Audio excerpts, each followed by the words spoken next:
Oh boy, we got ourselves some pretty spooky housing statistics I want to share with you here. Again, first day of fall. Yes, I got a lot of kids in our neighborhood, and Halloween decorations are going up. So we're gonna do some. This is much scarier. Okay, scarier than any Halloween decorations. Scarier than going to those little pop-up stores there. What are they called? Spirit. Anyway, okay.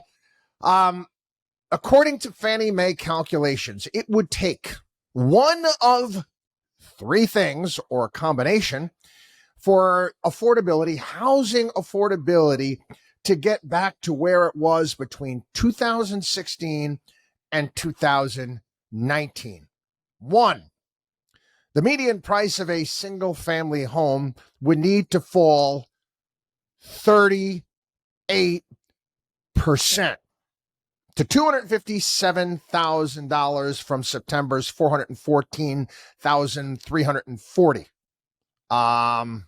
Either that, or median household income would have to rise more than 60% to $134,500.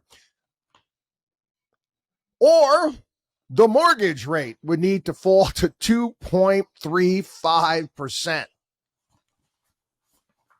Anybody? The most plausible one out of the three would be for the housing values to drop by 38%. And again, you could force that hand. You could force that hand very quickly, quite frankly, if you did a few things that we've discussed here on the program, and going after corporate ownership of homes. There's a myriad of things that most certainly could be done. I would welcome that. But boomers wouldn't. No, yep, here come the boomers once again, everyone's favorite generation. Yeah, 3/4 of boomers, 73%, say they value stability in their community over affordability for younger generations to move in. Meanwhile, 59% of boomer homeowners would vote for a political candidate who prioritizes protecting home values, even if it meant fewer people could afford homes. And boomers, that's their thing.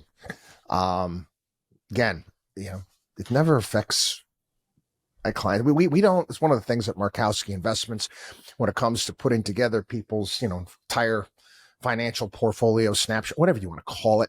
I don't recommend people to consider their primary residence as even an asset. Again, it's more of an installment plan purchase. It really is. That's how I look at buying a primary home. And everybody's like, woo, look at my house going up in value. Look at my house. Okay, that's great. Okay. I guess if you sell it, but you got to move somewhere. Again, certain states make it a little bit more difficult to making your current property tax being potable somewhere else. Taxes are involved. All the money that you spent on the house, I've gone over this plenty of times here on the program. We don't like to consider that. You want to keep that outside. Without a doubt, it would be beneficial for housing prices to come in line with reality, because they're so far out of whack at this point in time. Nobody thinks you're going to see, median household income jump all of a sudden by 60%. And if that was the case, what would happen?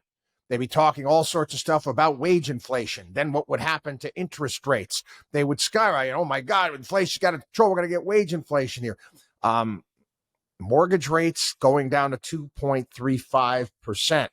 That could happen if, the government pulled a Luca Brasi with the lending industry and forced this and got involved and started subsidizing. But then again, okay, that wouldn't work either if you really think about it, because if mortgage rates drop to 2.35%, what would everybody do to their homes? They would price them, they make them more expensive.